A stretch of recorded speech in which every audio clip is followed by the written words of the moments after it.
Sur un sommet isolé, au moment où l'aube lèche les rochers, imaginez un serment prononcé à la limite du ciel et de la terre, une parole qui traverse la frontière que Dieu avait tracée. C'est cette image qui ouvre la petite mais explosive remarque de la Genèse. Quelque chose, et quelqu'un, a franchi une limite, et quand la frontière a été violée, le monde a commencé à se dérober sous les pieds des hommes. La Bible emploie un mot qui a fasciné et effrayé les générations, Néphilim, souvent rendu par géant. Mais que désigne réellement ce terme dans le récit biblique? Et surtout, pourquoi ces géants ont-ils disparu? La brève note de Genèse 6 est sèche, presque clinique dans sa concision. Elle dit qu'à un moment donné, les fils de Dieu virent que les filles des hommes étaient belles, qu'ils prirent des épouses, et que, de cette union, apparurent des hommes puissants, des hommes de renom. En quelques lignes, la narration signale une rupture. La création a été transgressée. C'est ici que naissent les Néphilim. Ce texte est court, mais il porte un coup qui modifie la trajectoire de l'histoire humaine et suscite une question immédiate. Ces êtres étaient-ils des géants physiques, des symboles de corruption, ou autre chose encore? Si ce thème vous intrigue, abonnez-vous pour d'autres études bibliques. Pour répondre à la question du titre, il faut d'abord clarifier deux choses que la tradition et la lecture populaire mélangent souvent, le texte canonique lui-même et les récits postérieurs qui cherchent à remplir ces silences. La Genèse nous donne la situation minimale et laisse des blancs. C'est dans ces interstices que se sont développées des traditions, notamment celles que nous trouvons dans le livre d'Enoch et dans d'autres écrits juifs anciens, qui proposent des images détaillées, des délégations célestes, des serments sur une montagne, souvent situés par la tradition au mont Hermon. Un nombre précis de gardiens, qui ont fait vœu, l'enseignement de techniques humaines interdites, et la naissance d'une lignée d'hommes surpuissants. Ces éléments sont précieux pour comprendre comment les anciens interprètes lisaient la Genèse, mais ils ne sont pas équivalents au texte biblique. Il est crucial de les distinguer. La Genèse dit ceci. La tradition plus tardive raconte cela. Que signifie Fils de Dieu dans ce contexte? Deux grandes lignes d'interprétation se sont affrontées depuis longtemps. La première comprend les fils de Dieu comme des êtres divins, des membres de la cour céleste, des anges ou des gardiens investis d'une fonction. Cette lecture s'appuie sur d'autres passages bibliques où l'expression fils de Dieu semble désigner des êtres célestes, comme dans le livre de Job, où des membres de la cour céleste sont présentés devant Dieu. La seconde interprétation propose que les fils de Dieu soient des descendants de Seth, la lignée pieuse d'Adam, qui se mêleraient au fil des hommes, c'est-à-dire aux descendants de Caïn, produisant ainsi une humanité corrompue. Cette lecture humaine est séduisante pour qui refuse l'idée d'un contact sexuel entre êtres spirituels et humains. Elle insiste sur une explication interhumaine de la rupture morale. Pourtant, si l'on suit la trajectoire des textes du Nouveau Testament qui témoignent d'une mémoire ancienne, la lecture angélique conserve un poids considérable.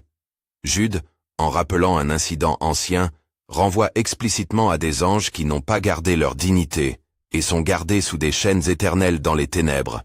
Formulation qui renvoie à une action angélique et à une sanction hors de la sphère purement humaine. De même, 2 Pierre évoque des anges qu'il a livrés à des chaînes d'obscurité pour être réservés au jugement. Ces formulations projettent l'idée d'une responsabilité et d'un châtiment spécifique qui correspondent mieux à des acteurs célestes qu'à des lignes humaines corrompues.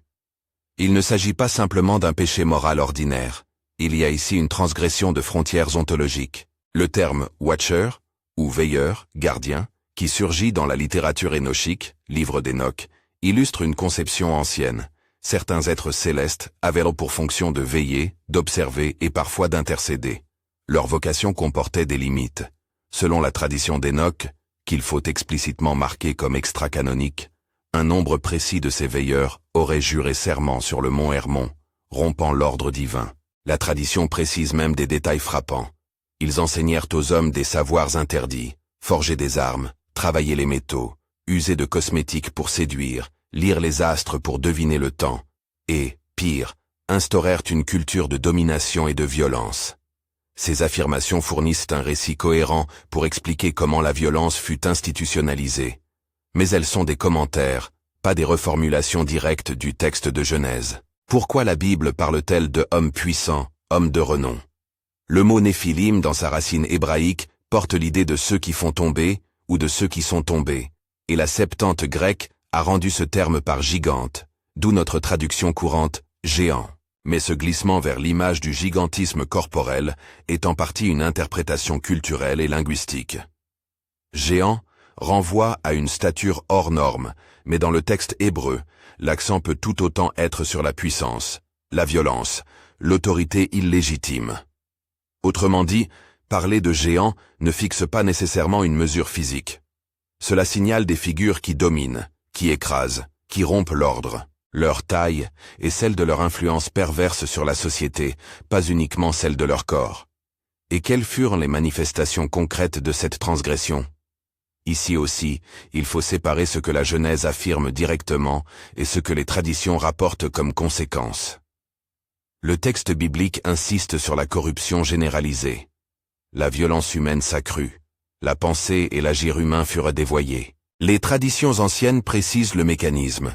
Les gardiens auraient introduit des techniques et des connaissances qui, détachées d'un cadre de sagesse, devinrent instruments de domination. L'histoire traditionnelle décrit l'émergence d'armes, d'arts de séduction, de pratiques magiques astrologiques, et d'un pouvoir concentré entre les mains d'hommes qui n'hésitaient pas à asservir, violenter et détruire. Le tableau n'est pas celui d'une mythologie spectaculaire pour épouvanter. C'est un diagnostic moral. La transgression a produit une culture qui légitime la violence comme mode de vie. Face à cette situation, le texte biblique indique une réponse divine décisive. Dieu ne débatte pas indéfiniment. La suite logique du récit de la Genèse met en place le déluge comme jugement purificateur. Mais ce jugement ne se contente pas de frapper au niveau humain. Il propose aussi une discipline pour les puissances qui ont outrepassé. Jude et 2 Pierre parlent d'une mesure prise contre ces anges rebelles. Ils sont retenus, liés, mis en réserve, comme sous clé. Le terme grec employé dans 2 Pierre, tartarosas, souvent traduit par tartare ou tartare, au féminin en français, évoque l'idée d'un gouffre pénitentiaire extrême, une image empruntée à la langue hellénistique pour traduire un concept biblique de prison céleste. Le mot abîme, l'abîme, renvoie quant à lui à la profondeur chaotique, au lieu où les forces hostiles sont contenues. Ces images convergent pour montrer que la réaction divine n'est pas chaotique ni permissive. Il existe un gouvernement de Dieu qui fixe des limites et qui verrouille ce qui menace de submerger l'ordre créé. Insister sur ce point n'est pas céder à une mythologie de la peur, c'est réaffirmer la gouvernance divine. Dieu place des verrous, dispense des jugements et préserve une lignée fidèle. Noé devient l'arche de préservation. Le récit montre 2 mouvements parallèles. La condamnation des agents de la rupture et la protection d'un reste fidèle. Cette double dynamique répond à la logique biblique de justice et de miséricorde. La justice efface l'anarchie morale. La miséricorde établit une perspective de restauration. Mais la question demeure. Où sont passés ces Néphilim? La réponse ne tient pas dans une seule phrase. Plusieurs facteurs entrent en jeu, et le texte lui-même, tout en donnant des éléments, laisse de la place à des lectures complémentaires. Première option. Destruction physique. Si les Néphilim étaient en grande partie des êtres charnels, la force du jugement déluvien aurait pu les anéantir, comme elle détruit la société perverse. Deuxième option. Confinement spirituel. Si l'élément central de leur puissance provenait d'une transgression angélique, alors la sanction prévue dans les lettres du Nouveau Testament, chaînes, ténèbres, prison, implique que leur influence active est réduite, cantonnée ou neutralisée. Troisième option, assimilation et disparition progressive. Même si quelques descendants survivent, leur lignée peut s'éroder, mêlée à d'autres peuples, perdant peu à peu son caractère particulier, jusqu'à s'amenuiser dans l'histoire. Enfin, il existe une combinaison de ces facteurs. Destruction physique, enfermement spirituel et dissolution culturelle. Il est important ici de rappeler une contrainte méthodologique. L'absence de preuves archéologiques nettes et incontestables interdit de transformer ces options en certitudes historiques. Nous ne pouvons pas affirmer que des squelettes titanesques ont été découverts et reliés de manière probante aux Néphilim. La Bible n'offre pas de catalogue archéologique. Elle offre une théologie de l'événement. Une rupture, une conséquence, un jugement, une promesse de préservation. Tout récit qui se voudrait scientifique sur la disparition des Néphilim doit être tenu à distance critique. Les traditions comme celle du mont Hermon ajoutent des couleurs et des motifs utiles pour l'imaginaire et la compréhension culturelle, mais elles ne peuvent être érigées en dogme. Comprendre la dynamique de cette disparition demande aussi que l'on pèse la notion de responsabilité divine et humaine. La transgression initiale ne tombe pas seulement sur des êtres célestes, elle révèle une profondeur de corruption humaine qui rendait la vie intenable. Le déluge, en tant qu'acte thérapeutique divin, restaure un niveau d'ordre permettant au récit de la rédemption de repartir. Noé incarne la continuation de la promesse. Il est le porteur d'un nouvel espoir humain. La suppression, qu'elle soit totale ou partielle, des Néphilim s'inscrit donc dans une logique plus large. Rétablir la possibilité d'une histoire humaine où la justice et la bonté peuvent à nouveau se déployer. Dans ce cadre, la place de la tradition énochique mérite d'être réexaminée sans la sacraliser. Selon le livre d'Hénoch, rappelons-le, une tradition juive ancienne non canonique pour la plupart des communautés chrétiennes, les gardiens prirent un serment sur le mont Hermon, et leur nombre parfois donné comme 200 fut consigné pour remplir un vide narratif laissé par la Genèse. Cette tradition peint des scènes précises, rites, transmission technique, alliance contre nature. Elle a influencé fortement la manière dont les auteurs intertestamentaires et certains cercles rabbiniques ont pensé l'épisode. Mais parce qu'elle vise à expliquer et compléter, et non à concurrencer le texte sacré, nous devons la traiter comme source interprétative, et non comme source canonique. Elle nous aide à saisir l'imagination religieuse ancienne, à comprendre ce que les lecteurs d'autrefois voyaient derrière la ligne concise de Genèse 6, et à reconnaître les manières dont les cultures antiques ont tenté de rendre compte du mal. Au seuil de cette exploration, une image revient comme une clé métaphorique. La clé est la serrure. Dieu, dans le récit biblique, n'est pas un spectateur impuissant. Il est l'architecte des serrures qui protège la création. Certains acteurs ont essayé de forcer ces serrures. La réponse divine a été de fixer de nouveaux verrous, de confiner, et lorsque nécessaire, de purger l'espace social pour que la restauration soit possible. Cette idée de gouvernement divin n'est pas seulement théorique, elle est profondément pastorale. Elle dit aux croyants que le mal n'est pas l'ultime réalité et que des limites existent, maintenues par celui qui est juste. Pourtant, même si Dieu verrouille et juge, la Bible n'enferme pas notre horizon dans la peur. Le Nouveau Testament, en rappelant ces événements, les replace dans un cadre christologique. La victoire de Christ sur les puissances du mal, la clé donnée à celui qui a détruit la puissance du péché et de la mort. Sans anticiper l'argument complet du Nouveau Testament, il suffit de noter que la proclamation chrétienne affirme que la logique du jugement est connectée à la logique de la rédemption. Là où des puissances ont dépassé leur place, Christ est celui qui rétablit l'ordre et offre aux hommes la voie de la restauration. Nous touchons ici à un point crucial pour l'application pastorale. Parler des Néphilim et des gardiens n'est pas faire de la curiosité scientifique. C'est lire une histoire qui expose la gravité du péché et la profondeur de la grâce. La scène montre combien transgresser les frontières divines produit des conséquences collectives, des cultures qui justifient la violence, des savoirs qui deviennent instruments d'oppression. Si nous prenons cela au sérieux, la lecture de Genèse 6 appelle à une réponse individuelle et communautaire. La repentance, la vigilance morale, et le choix conscient de ne pas adopter une logique de domination. Elle demande aussi confiance. La même souveraineté qui juge tient la porte ouverte à la miséricorde.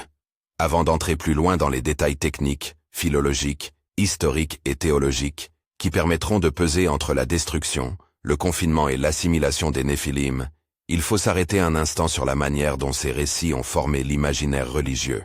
Les images de serments sur des monts élevés, de verrous célestes, de chaînes et d'abîmes ont servi à penser la relation entre le visible et l'invisible, entre la liberté et la limite. Elles n'ont pas été conçues pour titiller la curiosité. Elles veulent produire une moralité. La création a une structure, la transgression a des conséquences, et la restauration est possible. Il existe cependant une tension qu'il serait irresponsable d'éluder. La Bible affirme le jugement et la préservation, mais elle n'entre pas dans un développement systématique du statut ontologique des entités tombées. Les épîtres du Nouveau Testament emploient des images fortes, chaînes, prisons, sans nous livrer un manuel de théologie angélique. Les traditions post-bibliques comblent ces silences avec des récits parfois très précis. Notre tâche interprétative est donc double.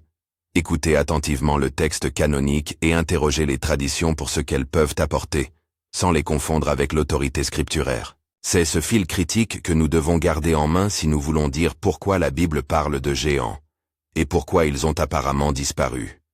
Le texte biblique nous montre une crise morale et ontologique, une résolution divine qui combine jugement et sauvegarde, et laisse en suspens des détails que la tradition cherche à préciser. Mais au-delà des questions historiques et philologiques, il y a une conséquence spirituelle immédiate. Les frontières comptent. Quand elles sont violées, le monde s'en ressent, et le remède peut être à la fois sévère et salvateur. Alors que nous nous rapprochons des textes précis, des formulations hébraïques de Genèse 6, des allusions de Job, des rappels de Jude et de 2 Pierre, et des images apocalyptiques qui surgissent plus tard dans la Bible, il faut préparer le terrain herméneutique, distinguer, comparer, peser la valeur argumentative de chaque source. Nous aurons à examiner la terminologie exacte, à distinguer les emplois métaphoriques des usages littéraux, et à relire les textes du Nouveau Testament à la lumière de l'espérance chrétienne en Christ, qui lui-même exerce l'autorité ultime sur les clés de la mort et de l'Hadès. Mais une interrogation demeure, qui réclame une investigation plus minutieuse. Si la sanction divine a été appliquée, et si la mémoire des Néphilim a été en grande partie effacée du récit historique, reste à comprendre par quels mécanismes théologiques et historiques s'est opérée cette disparition. Était-elle essentiellement physique, essentiellement spirituelle, ou une combinaison des deux? Et quelle est la signification actuelle de ces événements pour une Église qui vit entre le jugement et la promesse de restauration? La suite de l'étude nous amènera à ouvrir ces questions texte par texte, à peser l'apport exact de Jude et de 2 Pierre, à entrer dans le détail de la tradition énochique sans l'idolâtrer, et à voir comment la figure du Christ se présente comme réponse ultime. Pour l'instant, gardons en vue l'essentiel. La Bible ne raconte pas des curiosités pour divertir, elle raconte des ruptures pour alerter et des remèdes pour espérer. Et si les géants ont disparu, ce n'est pas uniquement parce qu'ils furent écrasés sous les eaux ou disparaissèrent sous la poussière de l'histoire, mais parce que Dieu, en verrouillant ce qui menaçait le monde, a préservé un chemin pour la réconciliation. Ce qui reste à préciser, et ce que nous aborderons ensuite, c'est la nature précise de l'emprisonnement évoqué par les Écritures, la façon dont la littérature ancienne décrit le transfert du pouvoir délictueux dans les mains de ceux qui n'ont pas su le garder, et la manière dont le ministère de Christ répond à cette situation de violation. Mais avant d'entrer dans ces analyses, il est utile de poser un dernier point de réflexion. Si la transgression des frontières a produit des structures de violence et de domination, alors la restauration impliquera non seulement une correction punitive, mais un renouvellement des institutions humaines et des cœurs, un travail intérieur et collectif que la communauté de foi est appelée à incarner. Ce fil critique doit maintenant se déceler autour d'un mot central, emprisonnement. Quand Jude parle d'anges, gardés sous des chaînes éternelles dans les ténèbres, et quand 2 Pierre évoque des anges, livrés à des chaînes d'obscurité pour être réservés au jugement, il ne s'agit pas seulement d'une image morale. Les auteurs semblent désigner une mesure ordonnée, presque judiciaire, appliquée à des êtres qui ont outrepassé leur mandat. Il nous faut donc scruter ce vocabulaire, son horizon biblique et ses conséquences théologiques pour comprendre comment, exactement, la présence des Néphilim s'est effacée du théâtre historique. Commençons par la terminologie. Le mot utilisé par 2 Pierre emprunte à un lexique hellénistique lourd de connotations, tartarosas, traduction courante liée à Tartare, terme rare dans le Nouveau Testament, qui renvoie à une notion de gouffre pénitentiaire extrême, d'un abîme où l'on enferme ce qu'il est jugé nécessaire d'empêcher d'agir. Pourquoi employer un mot grec chargé de mythologie? Parce que les traducteurs et auteurs chrétiens premiers utilisaient parfois des images culturelles disponibles pour rendre compte d'une réalité spirituelle dont le monde juif et chrétien parlait avec moins de vocabulaire technique. Le choix lexical ne signifie pas que la Bible adopte la mythologie païenne. Il signifie que les auteurs veulent transmettre l'idée d'une prison stricte et définitive, d'un lieu où la transgression reçoit une réponse contenante, non simplement palliative. Le concept d'abîme, abyssos en grec, revient également dans le Nouveau Testament et dans l'Apocalypse. L'abîme, dans l'imaginaire biblique, n'est pas seulement chaos. C'est un espace ordonné par Dieu, un réceptacle pour des puissances qui menacent l'ordre créé. Dans l'Apocalypse, l'abîme sert de prison pour des forces démoniaques. Il est un instrument dans la main divine pour limiter le mal. Ainsi, Quand la Bible parle de chaînes, de ténèbres, de tartares ou d'abîmes, elle décrit un régime de confinement qui n'abolit pas nécessairement l'existence de ces êtres, mais qui neutralise leur capacité à agir librement contre le dessein divin. Cette lecture a des conséquences herméneutiques importantes. D'abord, elle distingue destruction et mise à l'écart. Le jugement contre la corruption humaine se manifeste par un acte catastrophique, le déluge, qui touche la dimension charnelle et sociale du mal. Contre les acteurs spirituels, la réponse biblique, telle que la comprend le Nouveau Testament, prend la forme d'une mise à l'écart coercitive. Les deux réponses sont complémentaires. L'une purge l'espace social, l'autre restreint la liberté des puissances dévoyées. Le texte combine cela avec la préservation d'un reste. Noé et sa famille sont sauvés, tandis que les agents subversifs sont neutralisés. La logique théologique méritant d'être mise en tant que principe est la suivante. Dieu gouverne. Le récit biblique ne laisse pas entendre un cosmos livré au chaos où le mal règne en maître. Il affirme un gouvernement où Dieu a la capacité et l'autorité de confiner et de limiter. Les images de verrous et de clés qui apparaissent dans la Bible, notamment l'idée de clé associée à l'autorité sur la mort et l'Hadès dans le Nouveau Testament apocalyptique, disent que l'Éternel exerce une juridiction qui englobe le visible et l'invisible. Par conséquent, si un groupe d'êtres, angéliques ou humains, s'est élevé au point de menacer la création, la réaction de Dieu peut être d'établir des limites irrévocables à leur action, tout en offrant un chemin de restauration à ceux qui se tournent vers lui. Comment cette mise à l'écart a-t-elle affecté les Néphilim? La réponse n'est pas monolithique. Le texte canonique, encore une fois, fournit l'ossature, une rupture, la manifestation de Mighty Men, l'augmentation de la violence, le jugement, le déluge. Les épîtres du Nouveau Testament ajoutent que certains acteurs spirituels furent enchaînés et réservés au jugement. À partir de là, divers scénarios plausibles s'assemblent sans qu'aucun ne devienne dogme obligatoire. Le premier scénario, déjà signalé, est la disparition physique partielle ou totale. Si les Néphilim comprenaient des êtres charnels, des humains de stature et de puissance exceptionnelle issus d'alliances illicites, la force du déluge a pu les anéantir avec le reste du monde corrompu. La Genèse met l'accent sur la destruction de toute chair, sous-entendu de la condition pécheresse, et si leur corps faisait partie intégrante du monde réprouvé, ils auraient succombé au flot purificateur. Ce scénario rend compte de l'effacement de toute trace flagrante d'une lignée distincte. Le second scénario était spirituel. La puissance qui animait leurs actes fut entravée.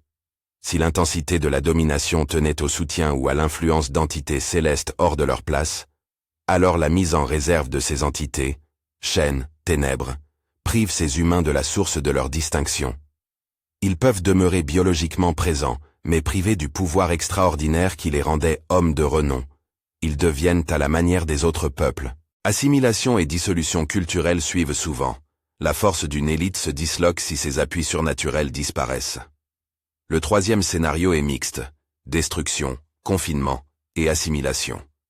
Certaines factions peuvent avoir été anéanties, d'autres neutralisées, et peu à peu absorbées dans la trame nationale et ethnique des peuples post-déluge, jusqu'à ce que leur marque distinctive s'estompe.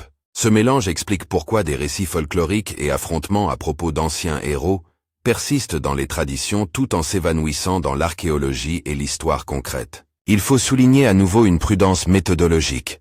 Aucun de ces scénarios ne peut être imposé comme fait historique sans preuves extérieures. La Bible n'est pas un manuel archéologique. Elle propose une lecture théologique d'événements qui signent la gravité du péché et la souveraineté divine dans la réponse. Les traditions post-bibliques, par exemple celle du livre d'Enoch, remplissent utilement l'imaginaire et montrent comment des communautés antiques comprenaient l'épisode. Elles contiennent des détails précis, serments, monts, nombres, qui éclairent la réception ancienne, mais elles ne doivent pas être confondues avec l'autorité canonique. Dire, selon la tradition d'Enoch, chaque fois que l'on introduit de tels éléments préserve la frontière entre textes scripturaires et commentaires historiques religieux. Abordons maintenant une question qui taraude souvent le lecteur moderne.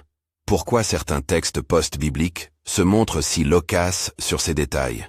Pourquoi la tradition a-t-elle développé des narrations entourant les gardiens et les techniques qu'ils auraient enseignées? La réponse est anthropologique et théologique.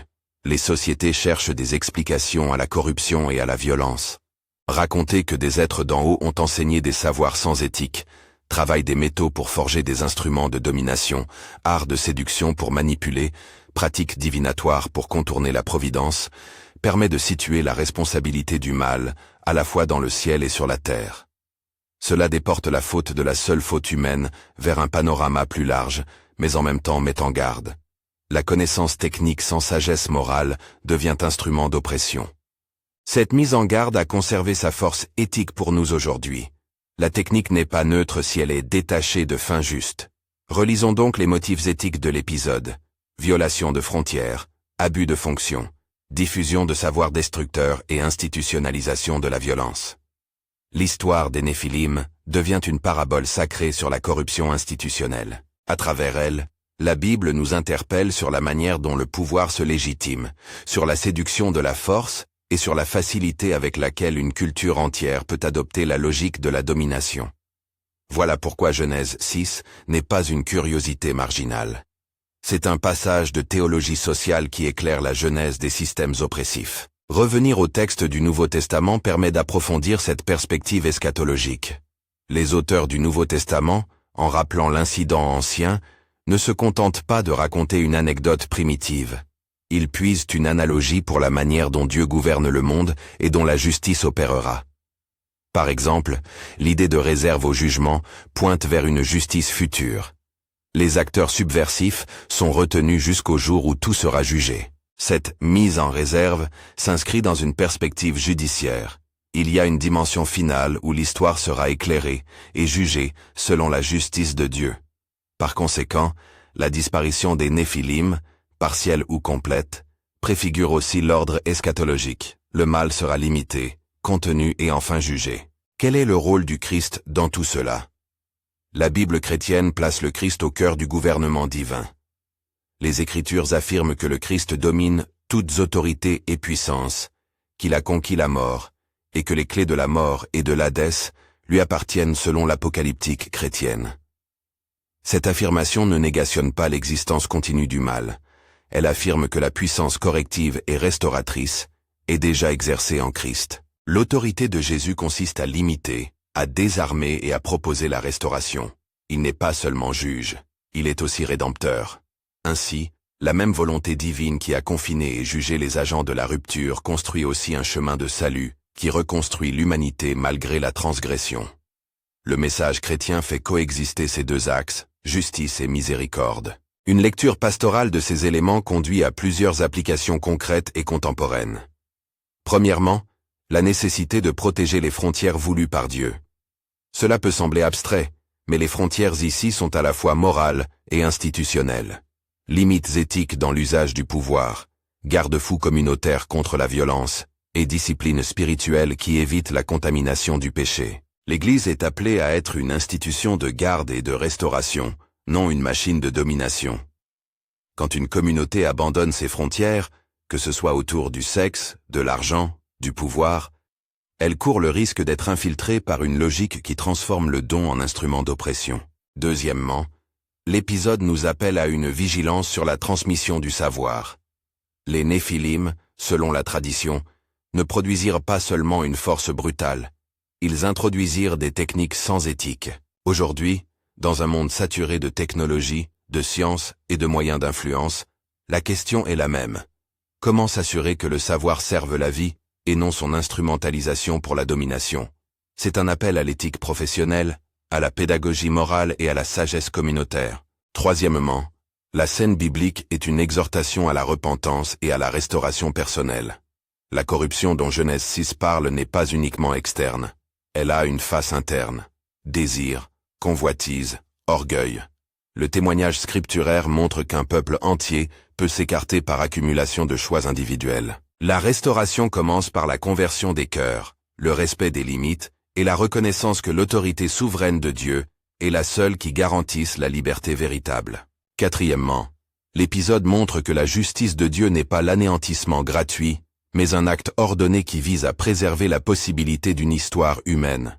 Le déluge, dans cette perspective, n'est pas une expression de colère arbitraire. Il est un acte thérapeutique, douloureux mais nécessaire, pour que la création puisse continuer. Cela nous interroge sur les fins de la discipline divine et sur notre manière de comprendre la souffrance et le châtiment à la lumière de la providence. À ce stade, il est utile de revenir aux limites imposées par notre diagnostic initial.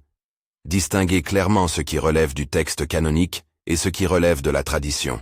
Nous avons rencontré des motifs énoncés dans le livre d'Hénoch. Serment sur le mont Hermon, le chiffre 200, liste d'enseignements, qui enrichissent la palette descriptive, mais demeurent interprétations postérieures. Les inclure dans notre réflexion, en les marquant clairement comme tradition, nous permet de comprendre la réception ancienne du passage, sans en faire des points doctrinaux incontournables. Cette posture herméneutique honnête protège l'intégrité scripturaire et évite de transformer des spéculations en dogmes. Un dernier point théologique mérite d'être abordé, l'idée de responsabilité. Les gardiens étaient dépositaires d'une mission. Leur chute expose l'exigence morale liée au pouvoir. Dans la Bible, toute autorité comporte une responsabilité. Cela s'applique aussi bien au ministère spirituel qu'à l'autorité civile, scientifique ou familiale. L'épisode des Néphilim met en garde. La fonction sans l'humilité devient tyrannie. Le savoir sans la crainte de Dieu devient abus. Pour la communauté chrétienne, cela signifie que la vocation de leadership est une charge sacrée qui doit être exercée dans la crainte de Dieu et l'amour du prochain. Maintenant, comment répondre simplement à notre question-titre, après avoir pesé textes et traditions? Pourquoi la Bible parle-t-elle de géants? Et pourquoi ont-ils disparu? La réponse, synthétique, est la suivante. La Bible évoque les Néphilim, pour signaler une rupture profonde entre l'ordre voulu par Dieu et des acteurs qui ont violé ce cadre, produisant une culture de violence et de domination. Le terme géant traduit une perception d'ampleur et de puissance, parfois rendue littéralement par des images de stature hors norme, souvent mieux comprises comme intensité d'influence maléfique. Leur disparition tient, selon le récit biblique et son développement dans le Nouveau Testament, à une combinaison de facteurs. La sanction divine, le déluge, qui détruit la dimension charnelle de l'ordre corrompu. La mise en réserve d'acteurs célestes rebelles, qui neutralisent leur influence active, et probablement, un processus d'assimilation culturelle qui a effacé la trace distinctive des lignées impliquées. Ces éléments conjoints expliquent pourquoi nous ne voyons plus les Néphilim comme force sociale visible dans l'histoire post-déluve. Ils ont été, en termes bibliques, neutralisés, et le monde a été remis en marche sous la garde de la Providence. Si la question restait, pourquoi en parler aujourd'hui? C'est parce que le texte n'est pas un cabinet de curiosité. Il est une alerte. Il nous rappelle que la transgression des frontières voulues par Dieu a des conséquences systémiques, qu'il existe des mécanismes de confinement dans la gouvernance divine, et que, fondamentalement, la réponse ultime est christologique. Jésus-Christ exerce la souveraineté réparatrice qui empêche le mal d'avoir le dernier mot. Le salut chrétien n'annule pas la réalité du jugement, mais le reconfigure. Il soutient que la même autorité qui juge offre le chemin de la restauration.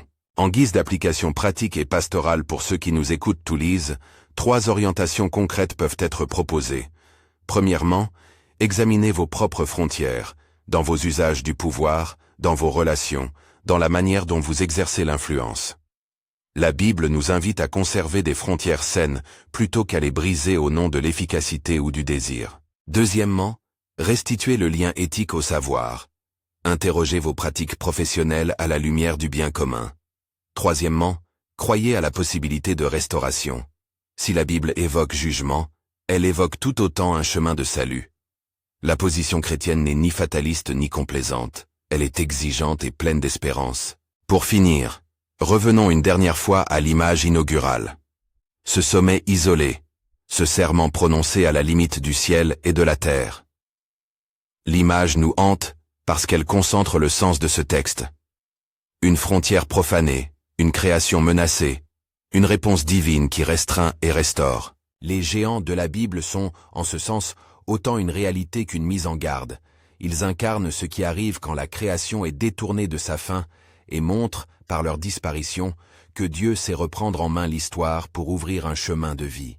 Si en écoutant ces choses, votre cœur se sent touché par l'appel à revenir à celui qui restaure, à celui qui tient les clés de la mort et de l'Hadès et qui offre la vie nouvelle, prenez un moment pour répondre aujourd'hui.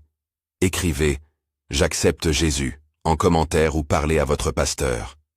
La même main qui verrouille ce qui détruit, tend la grâce qui renouvelle. Partagez ce message avec quelqu'un que vous savez interpeller par ces questions. Que la faveur et la paix de Dieu accompagnent votre lecture et votre chemin de foi.